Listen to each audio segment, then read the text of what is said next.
Vamos lá, pessoal. Nossa aula hoje, então, é para a gente falar um pouquinho sobre as cucurbitáceas. Quem são, onde vivem, o que fazem, né? Então, a família Curcubitácea, ela engloba várias espécies, tá?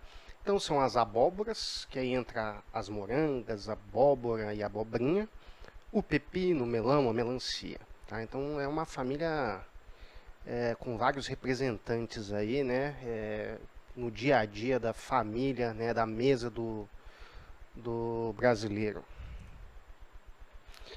Então, a cultura das abóboras. Então, são 3 espécies aí que a gente utiliza basicamente, né? A Curcubita moscata, a Curcubita máxima e a Curcubita pepo, tá? Então, nomes comuns aí não estão necessariamente relacionados à espécie botânica, tá, pessoal?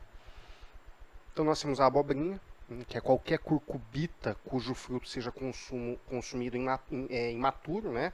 Ou seja, qualquer desses frutos que a gente coma verde, digamos assim, né? Eles são chamados de abobrinha, tá? Então, a abóbora é quando ela já está madura. Então, geralmente a gente consome a curcubita pepo e a curcubita moscata ali, né? Como sendo aí a abobrinha, tá?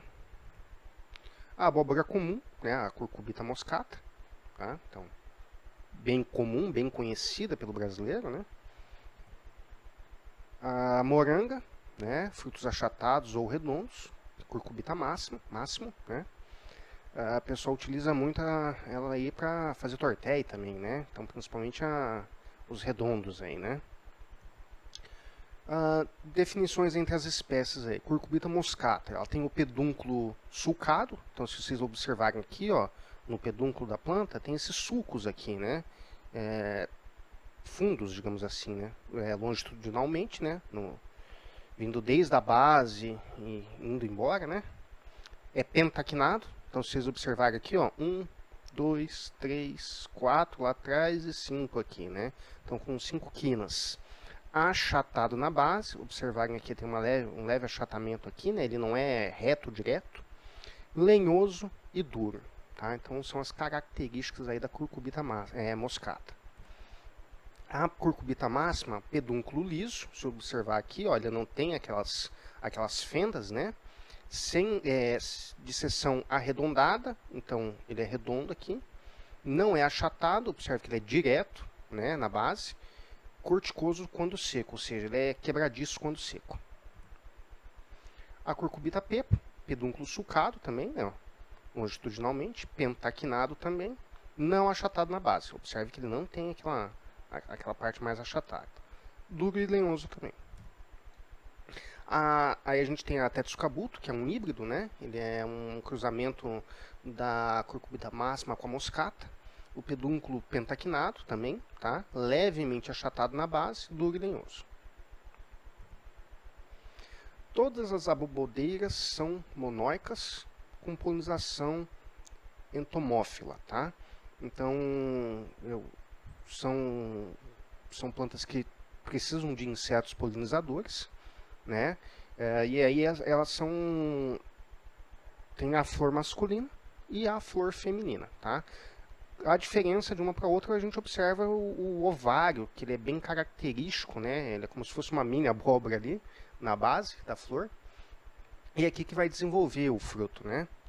Depois de que o pólen, né? Depois de que ocorre o cruzamento, tá? O híbrido Tetsukabuto, ele é um macho estéreo, ou seja, o pólen daquela planta lá não é viável, né? Então os botões florais masculinos abortam ou não produzem pólen, tá? Não é viável, então, né? Aí você precisa plantar, quando você for plantar o híbrido, você precisa plantar uma das duas plantas que originou o cruzamento dele como linha de macho polinizador, tá? Então, plantio de 10 a 20% de uma cultivar de curcubita moscata ou a máxima, né? É para servir como polinizador. Então é necessário plantar o polinizador de 1 a 2 semanas antes para ver coincidência da floração, já que o Tetsukabuto ele é um pouco mais precoce a produção dele. Ele é uma cultura com um ciclo mais curto. O emprego de hormônio 2,4-D também pode promover a fixação de frutos, tá? Que se desenvolvem por partenocarpia, aqueles frutos que não ocorrem em cruzamento, né? Então você pode jogar um jato ali, utilizando solução diluída de 100 a 300 partes por milhão de princípio ativo, de maneira que você auxilia a pegar aquele fruto sem que ocorra o cruzamento do material, né, genético. Época de plantio, de setembro a janeiro, né, temperaturas mais quentes. Evitar regiões com temperaturas noturnas inferiores a 12 graus, tá? Então, locais aí com temperaturas muito baixas, ele não vai bem. Melhores preços entre junho e setembro. A comercialização é feita em caixas de 23 kg, né, o caixa K. Abóboras pequenas em caixas de 18 kg. O ciclo vai de 45 a 50 dias para a abobrinha K certa, de 60 a 70 dias para a abobrinha menina brasileira, de 3 a 4 meses para o tetsukabuto e de 4 a 5 meses para abóboras e morangas. Principais cultivares de abóboras no mercado brasileiro. Então nós temos a cacerta, que é uma pepo. O formato do fruto é cilíndrico. O hábito de crescimento dele é moita, ele é como se fosse uma moitinha, né? Ele não se alastra, que nem as abóboras normais. E ele é consumido tipo abobrinha, né? A menina brasileira, que é uma moscata, é comprido com pescoço, rasteiro, e é uma abobrinha também, consumido como abobrinha. A piramoita, uma moscata, comprido com pescoço. O hábito de crescimento dela é tipo moita, né? Diferente da menina brasileira, que é rasteiro, e também é consumido como abobrinha. A caravelle, que é uma moscata, frutos esbranquiçados e formato oblongo. Hábito de crescimento rasteiro e é uma abóbora comum. A seca ou canhão é uma moscata, frutos rajados com pescoço, rasteiro, também é uma abóbora comum. A mini paulista, que é uma moscata também, frutos rajados pequenos, com aproximadamente 1 kg aí, né, com pescoço. Hábito de crescimento rasteiro, também é uma abóbora comum. A goianinha, uma moscata, né, frutos rajados pequenos, de 1 kg mais ou menos, com pescoço. Também hábito de crescimento rasteiro, também é uma abóbora comum. Tá? E aí temos, né, jacarezinho, exposição, sumineiro, o tetsukabuto, a Samantha F1, né, que é um híbrido, uma moranga híbrida. Tanto ela quanto o tetsukabuto são híbridos, tá? E observem aqui que tem esses exemplares têm frutos um pouco mais pesados, né, de 2 a 3 quilos aí, que é feita a comercialização deles. Vamos falar um pouco de pepino agora, né? Então, espécie Cucumis sativos, né? Cultivares aí temonóica, com flores masculinas e femininas separados, né? Tem as ginóicas, que é preferencialmente aí, né, flores femininas, né? Só tem flores femininas. E preferencialmente feminina, que você vai ter os dois sexos, mas a maioria, né, são flores femininas. O tipo, então eu vou ter o pepino para conserva, né, o picles. São frutos mais tenros, colhidos pouco tempo após a polinização, aquele frutinho mais molinho, né, que é utilizado aí para conserva.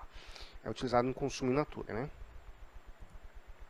Aí temos aí o pepino japonês, o aonaga, o pepino comum, o aodai, o pepino para conserva e o pepino caipira, tá? Então são os mais comuns que a gente encontra no mercado aí. O tipo aodai são frutos verdes escuros, brilhantes, né? Tá aqui. Ponto de colheita 22 centímetros por 4,5 de espessura, né? O caipira são verdes claros, esbranquiçados, tá aqui. Né, o ponto de colheita de 10 a 14 centímetros de comprimento com 4 a 5 centímetros de espessura. E o tipo japonês são frutos verdes escuros, compridos e finos, cultivados no sistema tutorado. Né, esse japonês ele é um pepino bem bacana, ele é bem saboroso, ele é bem interessante de se trabalhar com ele, e é o que o pessoal utiliza muito para fazer aquele relish de pepino, né? Que é como se fosse aquela conservinha meio agridoce que o pessoal utiliza em alguns fast foods por aí. A propagação, semeadura pode ser direta, né, isso para sementes mais baratas, ou para transplante, semeado em bandejas, quando se trabalha com híbridos, com sementes de uma qualidade e um custo maior. Espaçamento para cultura tutorada, pode fazer aí de 100 por 50, 100 por 70, né, com 1 ou 2 plantas por cova. Na cultura rasteira, pode-se trabalhar com linha dupla, né, então com 100 por 200 por 30, né? E esse 30 ele pode chegar até 100 centímetros, né? Então de 30 a 100, dependendo do adensamento que você quiser trabalhar, tá? Então, o pepino que a gente utiliza para conserva, ele geralmente é cultivado rasteiro, tá? Porque a colheita é muito rápida, ele não chega a crescer e não tem problema de ficar esbranquiçado por falta de pegar sol em todas as áreas do pepino, né? Comercialização, cultura tutorada gira em torno aí de 50 a 100 toneladas por hectare, tá? O início da colheita se dá aos 50 ou 70 dias após a semeadura, prolongando-se aí por até 2 meses, tá? Colheitas frequentes, né, de 2 a 3 vezes por semana, vai estimular a produtividade. À medida que você for colhendo os pepinos, ele vai também soltando novas flores e produzindo novos pepinos. A cultura tutorada, então, eu acabei de comentar isso. A cultura rasteira, ela vai produzir menos, tá, do que a tutorada, então em torno de 40 a 65 toneladas por hectare. O início de colheita se dá aos 45 até os 60 dias após a semeadura e é prolongado aí por 1 a 1 mês e meio, mais ou menos, tá? O melão, né, o cucumis melo, então pouco tolerante ao frio, tá? Ele é uma cultura aí de climas mais quentes, a melhor qualidade em climas quentes e secos. Os principais aí que a gente tem é o Inodorus e o Reticulatus, tá? Então, o Inodorus, a casca não rentilhada, vai ter foto aqui, vocês vão ver o que é esse rentilhado, mas é como se fosse uma trama, uma rendinha. Você observa a casca, ela é bem desenhadinha. Melhor conservação pós-colheita, fruto não se destaca da planta quando maduro, fruto sem odor, né, ele não tem um cheiro muito chamativo, e a polpa esbranquiçada ou verde esbranquiçada. O Reticulatus, ele tem a casca rentilhada, né, como se fosse uma renda, ele tem má conservação pós-colheita, o fruto se destaca da planta quando maduro, é um fruto com odor típico, muito forte, muito bom, gostoso, eu particularmente gosto, né, e geralmente a polpa dela é alaranjada, aquele melão mais laranjado, mais saboroso, mais gostoso. O grupo Inodorus, a gente tem como representantes aí de cultivares o amarelo CAC, o Eldorado 300, o Tendal verde, com casca verde, o Honeyday, que tem a polpa alaranjada, né? E aí, pro Reticulatus, o Top Mark, Perfita e Price. Então aqui a gente tem o grupo Inodorus, né, que é o melão que a gente mais vê por aí no mercado, e o grupo Reticulatus, que eu te falei como se fosse uma renda, né, uma telinha, digamos assim, ou seja, a casca dele é toda desenhada, né?